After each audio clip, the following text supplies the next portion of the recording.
सर्व श्रोत्यांना मीरा इनामदारचा नमस्कार. श्रीयुत सोमनाथ केसकर लिखित रिया पब्लिकेशन्स द्वारा प्रकाशित सावरे रंगराची या संत मीराबाईंची जीवनगाथा सांगणाऱ्या कादंबरीतून आज 21वा अभिवाचन भाग सादर करते. राणीसांना मीराचं अभ्यंग करायचं आहे. तिचा जन्मदिन आहे ना. राणीसांना दुखवायचं मीरेच्या देखील जीवावर आलंय. आपल्यामुळे कुणास दुःख होईल असं वागणं हा तिचा स्वभावच नव्हता. वेलीवरच्या फुलांना सुद्धा ती छेडायची नाही, तोडायची नाही, त्यांना प्रेमाने गोंजारायची. फक्त धरणीवर वाहिलेली फुलंच ती निवडायची. आणि इथे तर तिच्या राणीसा होत्या, माता नसल्या तरी माते समान. त्यांना कसं दुःखी करायचं? त्यांना नकार देणं तिच्या जीवावर आलं. मग ठरल्याप्रमाणे मीरेचा जन्मदिवस पार पडला. राणीसांनी आणि ललितेने तिचा शृंगार केला. नवीन तलम रेशमी वस्त्रानिशी तिला अनेक नवीन अलंकारांनी सजवलं. स्वतः तिच्यासोबत चतुर्भुजनाथांच्या मंदिरात गेल्या. तिथे अनेकांना मीरेच्या हस्ते अन्नदान वस्त्रदान केलं. मीरेनेही राणीसांचं ऐकत सारे सोपस्कार केले. मंदिरातून येताच ती तडक दुदासांच्या महालाकडे निघाली त्यांचे आशीर्वाद घेण्यासाठी. आपल्या कक्षात मीरेला पाहताच वृद्ध दुदासा थरथरत उठले. शुभ्र दाटल्या भुवयांमधून खोल खोल गेलेले नेत्र किलकिलत त्यांनी तिच्याकडे पाहिलं आणि तिचं ते रूप एकटक पाहतच राहिले. ती जवळ येताच म्हणाले, लाडो, आज तुझा जन्मदिवस. हा हा म्हणता किती मोठी दिसू लागली आमची राजकुमारी. मीरेने आपलं मस्तक त्यांच्या चरणांवर ठेवलं. तसं त्यांनी तिच्या मस्तकावरून आपला थरथरता हात मायेनं फिरवला. तुझ्या जन्मदिवशी कुठला आशीर्वाद देऊ लाडो? तुझ्या गोविंदाची प्रेरणाच तुला तुझं इप्सित कार्य दाखवेल. तुझ्या ज्ञानाचा, विद्वत्तेचा, भक्ती प्रेम रसपूर्ण पदांचा या आर्यावर्तातील साऱ्या रंजलेल्या गांजलेल्या साऱ्यांना उपयोग होऊ दे. त्यांना एक नवा विचार दे. ठाकूरजी तुला मार्ग दाखवतील. मीरेने डोळे मिटून त्यांना पुन्हा चरणस्पर्श केला. ती निघून जाताच पुन्हा काही आठवल्यासारखं करत तिच्याकडे पाहत मिश्किलपणे ते म्हणाले, एक गोष्ट राहिलीच की लाडो. आता ही आमची राजकन्या मोठी झाली म्हणजे लवकरच आम्हाला एक राजविंडा राजपुत्र हिच्या विवाहासाठी शोधायला हवा. विवाहाचा विषय काढताच मीरा भावनावश झाली आणि त्यांचे चरण पकडीत काकुळतीने म्हणाली, दादासा, कृपा करून हे असं काही बोलू नका. मी नकोय का तुम्हाला म्हणून असं बोलता? राणीसा देखील माझ्या विवाहाच्या मागे लागल्या आहेत. मात्र तुमच्या चरणांची शपथ घेऊन सांगते की तुमच्यापासून मी कुठेच दूर जाणार नाही. माझ्या विवाहाबरोबर मी तुमच्यापासून दुरावेन, माझ्या कान्हाला दुरावेन आणि सत्संगापासून दूर जाईन. ही मीरा आता फक्त या गिरीधर गोपालची आहे. त्याच्या कृपेच्या वर्षावात माझं रोम रोम भिजलेलं आहे. त्याला सोडून गेलं तर मग ही मीरा उरणारच नाही. दुदासा, तुमच्या लाडोवर एवढी कृपा करा, मला तुमच्या आणि माझ्या कान्हापासून दूर करू नका. मीरेच्या अर्जवाने दुदाजींचे नेत्र पाणावले. ते तसेच मूकपणे तिच्या मस्तकावर हात ठेवून राहिले. पितामह आणि नातीचं हे प्रेम डोळे भरून पाहात कुंवर रतनसिंह नि राजे बिरमदेव त्यांच्या कक्षात प्रवेशले. त्यांना पाहताच दुदाजींनी डोळे पुसले.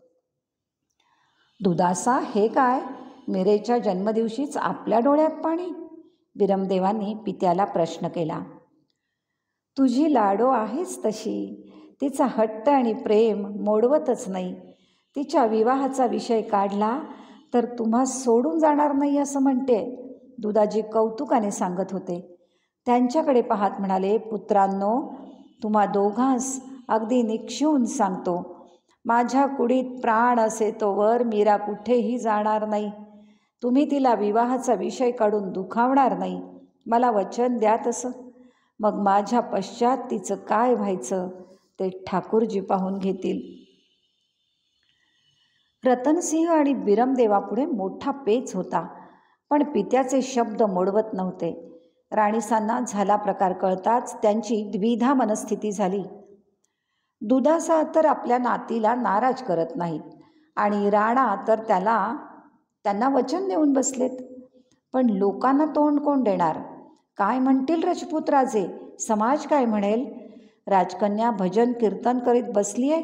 तिचे आजोबा राजे दुधाजी नातीच्या प्रेमात आंधळे झाले आहेत. विवाहाच्या गोष्टी काय मुलींना विचारून करायच्या असतात? कसं होणार सगळं? काय होणार या लाडूचं? मलाच काहीतरी करावं लागेल, नाहीतर अनर्थ होईल एक दिवस. एक दिवस मीरा तिच्या कक्षात बसली होती पूजा संपवून. ललिताही सोबत होतीच. तेवढ्यात तिच्या कक्षात राणीसा आल्या, अगदी हसतच. त्यांच्या हातात कसलं तरी जाडजूड बाड होतं, बहुतेक ग्रंथ असावा. त्यांनी हसत हसत तो ग्रंथ मीरेच्या हाती दिला. ललिताही कौतुकाने पाहू लागली. मीरेने तो जाडजूड ग्रंथ हातात घेतला. त्यावरचं तलम आवेष्टन उघडलं. मुखपृष्ठ पाहताच मीरेच्या मुखावरील आनंद तिच्या नेत्रांतूनही ओसंडला. त्यावर बालकृष्णाचं साजिरं रूप रेखाटलं होतं. मीरा ते रूप पाहून हरखून पाहतच बसली. अशीच छान छान चित्र आहेत त्या ग्रंथात, पहा बरं. मोठ्या राणीसा मीरेकडे चोरटा कटाक्ष टाकत म्हणाल्या. मीरेने कुतूहलाने पुढील पृष्ठ काढलं. त्यावर कुणा राजकुमाराचं चित्र दिसत होतं. मीरेने आश्चर्याने म्हटलं, हा तर गोविंद नव्हे. मला वाटलं सगळी गोविंदाची चित्र आहेत. मग हे कोण? हे आहेत चितौडचे महाराणा संग. त्यांचे पुत्र राजकुमार भोजराज आहेत बरं. हे पहा बरं, किती राजबिंडे आहेत. तेवढेच पराक्रमी आहेत बरं का, आपल्या पित्यासमान. आवडले ना तुला? राणीसांनी तिला विचारलं. मला का आवडतील? मला तर या जगात माझ्या कान्हा व्यतिरिक्त कोणीच आवडत नाही, मीरा लटकेच म्हणाली. अगं लाडो, अजून पुढे पुष्कळ मुखचित्र आहेत. राजपुतान्यामध्ये एकाहून एक सरस असे अनेक राजबिंडे राजकुमार आहेत. ते सगळे त्या ग्रंथात रेखाटले आहेत. बघ, तुला कोणी आवडतंय का? राणीसा काहीशा दबकतच म्हणाल्या. त्यांना मीरेचा स्वभाव ठाऊक होता. मीरा क्षणभर विचारात पडली. तिने तो ग्रंथ बाजूला ठेवून दिला. राणीसाकडे पाहत ठामपणे म्हणाली, राणीसा, मी आपणास दुखवू इच्छित नाही, परंतु मी या क्षणी माझ्या गोविंदाशिवाय कुणाचाच विचार करू शकत नाही. माझे सारं आयुष्य मी त्याच्यासोबतच व्यतीत करेन. त्या ग्रंथातील राजकुमार कितीही सुंदर आणि राजबिंडे असतील तरी माझ्या या कान्हाच्या लोभस रूपासमोर त्यांचं काय मोल? मी गोविंदाच्या सेवेतच संतुष्ट आहे. राणीसा, आपणास ठाऊक आहेच की मासांनी माझा विवाह आधीच कान्हासोबत लावून दिलेला आहे. आज ती इथे या जगात नाही, पण माझा कान्हा आहे ना त्याला साक्षी. राणीसांना पुन्हा वादात पडायचं नव्हतं. मीरेसही दुखवायचं नव्हतं. तिच्या या हट्टीपणामुळे आपले सगळेच उपाय फोल जात आहेत असं पाहून त्या तिला समजावत म्हणाल्या, माझी वेडी लाडो, तुला समजत कसं नाही? तो विवाह बाहुलीच्या खेळातला विवाह होता. सगळ्या मुली लहानपणी हेच खेळ खेळतात. त्या मोठ्या होताच त्यांचाही विवाह होतोच. त्या खेळातील तुझ्या कित्येक सवंगड्या विवाह करून गेल्याच आहेत ना. लाडो, आयुष्य म्हणजे खेळ नव्हे. मग हा कसला हट्ट तुझा? हा कान्हा तुला आयुष्यभर पुरणार आहे का? कधीतरी तुला विवाह करावाच लागणार. त्यानेही केला होताच की. त्यांनी तिच्या मैत्रिणीकडे ललितेकडे पाहिलं.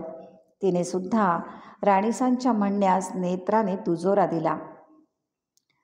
ते पाहून मीरा म्हणाली, मासा, हा एक जन्म काय, पुढचे कित्येक जन्म पुरेल अशी ही सोबत आहे या कान्हाची. त्याची साथ असेल तर मला दुसरं कोणी नको. रूप, गुण, वैभव आणि सकल ऐश्वर्याचं भांडारच आहे माझ्या गिरीधर गोपालाकडे, जे शाश्वत आहे, अविनाशी आहे. या मर्त्य जगात सारंच नाश पावणारं आहे. आपलं जीवनसुद्धा पाप, ताप, भय, लोभ, मोह अशा अनेक व्याधींनी ग्रस्त आहे. म्हणूनच एक दिवस आपणही या जगात नसू. मग अशा मर्त्य जगाशी काय नातं जोडायचं? पती पत्नी, माता पिता, बंधू भगिनी सारीच नाती फोल आहेत. एक दिवस आपल्याच चितेवर सरणारी आहेत. आपल्यासोबत राहील तो गोविंदाच्या प्रेमाचा आणि भक्तीचा सुगंध. जन्मोजन्मी तो दरवळत राहील. तोच सुगंध मला हवा आहे. पुन्हा तिचं तत्त्वज्ञान ऐकून हताशपणे राणीसा उत्तरल्या.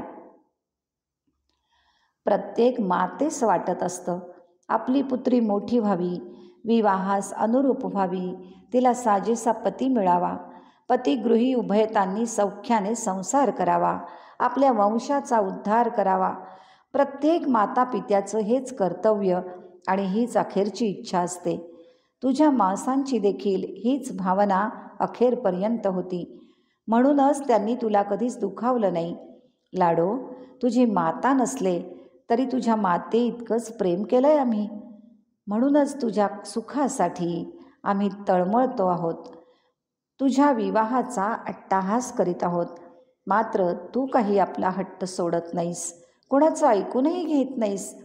माता पित्यांची अवज्ञा करून तुझ्या कानासोबत राहण्याचा तुझा निर्धार असेल तर आम्ही काहीच बोलत नाही. आमच्या इच्छा तशाच राहू देत. तू गोविंदाची स्वप्ने पाहत जीवन व्यतीत करणार आणि आम्ही तुझ्या विवाहाची स्वप्ने पाहत एक दिवस असेच संपून जाऊ. तुझ्या मासा आता पाहत असतील तर त्या काय म्हणत असतील? नक्कीच आम्हाला शाप देत असतील की माझ्या पुत्रीस तुम्ही पोरकेच ठेवले. राणीसा भावनाविवश होऊन अखेर हुंदके देत रडू लागल्या. ललिताचे नेत्र ओले झाले. त्या दोघींना पाहून मग कोमल हृदयाच्या मीरेला सुद्धा अश्रू आवरेनात. अखेर त्यांची समजूत काढत ती म्हणाली, रडू नका मासा, माझ्यासाठी अश्रू ढाळू नका. कोण म्हणतं माझी माता नाही इथे? तुमच्या रूपातच मला माझी मासा मिळालेली आहे. यापुढे आपली प्रसन्नता हेच माझं सुख. त्यातच मी आनंद मानून घेईन. आपल्या इच्छेविरुद्ध जाणार नाही. राणीसा मीरेच्या या अद्भुत संयमाने शांत झाल्या. क्षणात त्यांच्या चर्येवरचे भाव बदलले. दुःखद अश्रूंच्या ठिकाणी आता आनंदाश्रू तरळले. प्रसन्न होत त्या उत्तरल्या, किती समजूतदार आहे माझी लाडो. अशा सुकुमार आणि सुलक्षणी राजकुमारीचा हात ज्याच्या हाती जाईल तो खरंच किती भाग्यवान असेल. त्या आनंदातच राणीसा तिच्या कक्षातून बाहेर गेल्या. त्या निघून जाताच मीरेने एक वार कृष्णाच्या मूर्तीकडे पाहिलं. मग मीरेने साश्रुनयनी ललितेकडे झेप घेतली आणि तिच्या मिठीत पडून रडू लागली. ललिताला तिच्या अंतरीचं कृष्णवेड कळून चुकलं होतं. तिच्या भावना, तिची ओढ सारं उमजत होतं. मात्र राणीसा म्हणत होत्या तेही काही चुकीचं नव्हतं. लाडोच्या हिताचंच होतं ना ते. मात्र या क्षणी तिला फक्त तिची लाडोच समोर होती. तिच्या दुःखसागरात ललिताही बुडून गेली. मूकपणे आपल्या लाडोच्या पाठीवरून प्रेमळ हात फिरवत तिचं सांत्वन करत राहिली. नकळत तिनेही आपले डोळे टिपले. श्रोते हो, शेवटी मीरा विवाहास तयार तर झाली. त्यानंतरच्या घटना अर्थातच आपण पुढच्या भागात बघू. तूर्तास इथे थांबू आणि पुढच्या भागात पुन्हा भेटू. धन्यवाद.